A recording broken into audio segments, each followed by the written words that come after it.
ဘာမသိညာမသိနဲ့ရှောက်မရွတ်ကြနဲ့ဘာမသိညာမသိနဲ့ရှောက်မရွတ်နဲ့ပြိတ္တိပဲရွတ်ဘုရားဟောတဲ့ဟာမှအစစ်မှန်ဖြစ်သေးတယ်နော်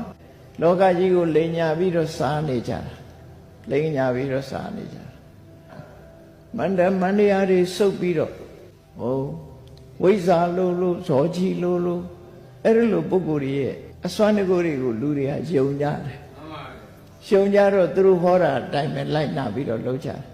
အုံဖွလို့မန္တန်တကူနဲ့အစွမ်းတကူနဲ့ခွင်းလုံးကျွတ်ဆိုဖြစ်နိုင်မှာဖြစ်နေနော်အဲ့ဒီလားသို့တော်လူတွေကတော့ယုံမြဲယုံတာပဲခဏလေးယုံတော့မယ်ဒါတွေကယုံနေတော့မယ်အုံဖွတွေကမရသေးဘူးအုံဖွဆိုတာသိလားဘာကြောင့်အုံဖွလို့ခေါ်တာတော့ဗမာစကားမှာအုံဖွပါဠိစာပေမှာအုံဆိုတဲ့စကားလုံးကအဥမအခရာသုံးလုံးပေါင်းထားတယ်နော်အရဲ့ဥရဲ့မရဲ့အဲ့ဒီသုံးခုကိုတသံနဲ့ထွက်အောင်ဆိုကြည့်အိမ်ရောက်တဲ့အခါခုတော့မဆိုနိုင်ဘူးတသံနဲ့ထွက်အောင်ဆိုကြည့်အာအုံ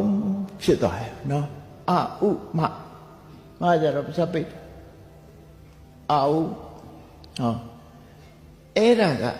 ဟိန္ဒူတွေကရွတ်ဖတ်တဲ့သူတို့ကိုးကွယ်တဲ့ဘုရားသုံးစုကိုရည်ညွှန်းပြီးတော့ရွတ်ဖတ်တာအာကဗြဟ္မာဥကဗိရှနု